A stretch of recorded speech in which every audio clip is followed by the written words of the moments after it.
জোরে বলবেন না সুবহানাল্লাহ, ওই জোরে হবে না। সুবহানাল্লাহ। একদিন তোমার নাম মসজিদে হবে না। আল্লাহুম্মা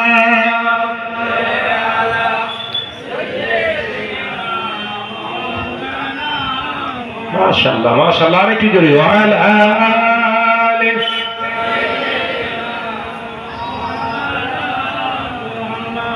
বন্ধু স্বজন আত্মীয় পরিজন পরিয়ে তোমার নতুন কাপড়, বন্ধু স্বজন আত্মীয় পরিজন পরিয়ে তোমার নতুন কাপড় নিয়ে যাবে ওই কবরে, থাকবে না কেউ আপন।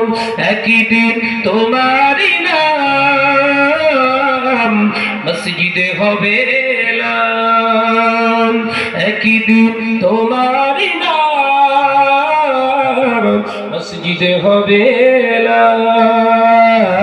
আল্লাহুম্মা সাল্লি আলা সাইয়্যিদিনা মাওলানা মুহাম্মদ ওয়ালা আলি সাইয়্যিদিনা মাওলানা মুহাম্মদ। টাকা কড়ি গাড়ি বাড়ি থাকবে না কেউ সঙ্গে তোমার, টাকা কড়ি গাড়ি বাড়ি থাকবে না কেউ সঙ্গে তোমার, থাকবে সেদিন সঙ্গী হয়ে নূর নবীর সুন্নাহ। সুবহানাল্লাহ, সুবহানাল্লাহ, আরো জোরে হলো না? সুবহানাল্লাহ। দুনিয়ার জমিনে টাকা ইনকাম করেছেন, অনেক অর্থ কামাই করেছেন, বিরাট প্রপার্টি বানিয়ে ফেলেছেন, ডিপোজিট করেছেন।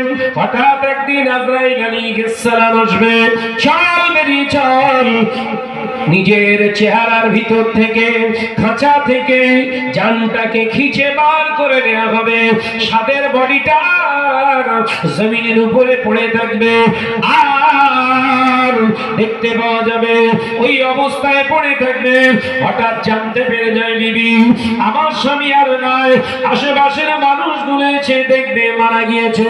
হঠাৎ ইমাম সাহেব বলে দেবে, বাবা মসজিদ যান, মসজিদের মাইক এলান করে দেন, শাহনাজ ভাই আর নাই, ইন্তেকাল হয়ে গিয়েছে, আগামীকাল জোহর বার জানাজা হয়ে যাবে, এলান করা হবে।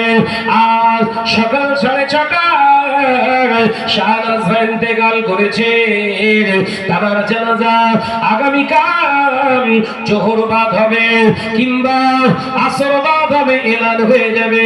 হাজার হাজার মানুষ আত্মীয় স্বজনেরা সবাই এসে দাখিল হয়ে যাবে। জোহরের ওয়াক্তে এসে কেউ নামাজ পড়লো, কেউ পড়লো না, সবাই সম্মিলিত অবস্থায় দাঁড়িয়ে রয়ে গেলেন। এমন সময় গোসল করিয়ে আপনার দেহটাকে, সাথের দেহটাকে গোসল করিয়ে দিয়ে